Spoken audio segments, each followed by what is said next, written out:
சிறுகடிக்க ஆசை சரியில்ல. அடுத்து வர எபிசோட்ல நம்ம மனோஜ் இருந்துட்டு, இன்னைக்கு மட்டும் அதுங்க வரட்டும். அதுக்கப்புறம் முத்து சொன்ன மாதிரி அதை வீடியோ எடுத்து, அதுங்க வாயாலே எல்லா உண்மையும் நான் வெளியே வர வைக்கிறேன் அப்படின்னு சொல்லிட்டு, மனோஜ் வந்து ராஜா ராணிக்காக வெயிட் பண்ணிட்டுருக்காங்க. வெயிட் பண்ணிட்டுருக்கிற மாதிரியே மறுபடியும் லாயரோடு வந்து ஷோரூமில் நிற்கிறாங்க. இப்போ எதுக்கு இங்கே வந்தீங்க அப்படின்னு சொல்லிட்டு கேட்கவும், ஃப்ரிட்ஜும் வாஷிங் மிஷினும் வாங்கிட்டுங்க, டிவி எல்லாம் வாங்கிட்டுங்க. அதுக்கு அடுத்ததாக வந்து பர்னிச்சர்ஸ் வாங்கணும் அப்படின்னு சொல்லிட்டு இன்னும் நிறையா பாத்திரம் மற்ற பொருளெல்லாம் எடுக்கணும் அப்படின்ற மாதிரி வந்து சொல்கிறாங்க. உண்மையாகவே நான் உங்ககிட்ட தப்பாக நடந்துக்கண்ணா அப்படின்னு சொல்லிட்டு மனோஜ் வந்து கேட்கவோ, ஆமாம் நடந்துக்கிட்டதுனால தானே கேஸ் கூட கொடுக்காம நாங்கள் இப்படி எல்லாத்தையும் பண்ணிகிட்ருக்கோம் அப்படின்னு சொல்லிட்டு ராணி வந்து சொல்கிறாங்க.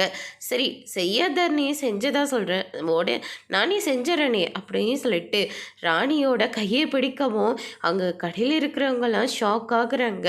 மனோஜ் என்னடா காரியம் பண்ணுற அப்படின்னு சொல்லிட்டு நம்ம ரோகிணி வந்து கேட்கவும், என்னால் முடியல, இவங்க காசு இல்லாமல் இவ்வளோ பொருளை வாங்கிட்டு போகிறாங்க, செய்யாத தப்பை செஞ்சதா சொல்கிறாங்க, இவங்களை எப்படி நான் அப்படி விட்டுற முடியும் அப்படின்ற மாதிரி சொல்கிறாங்க.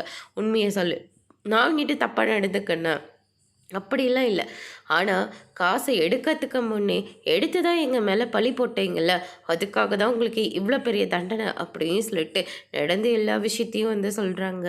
அதோடு இன்னைக்கான பிரம முடிச்சிருக்காங்க.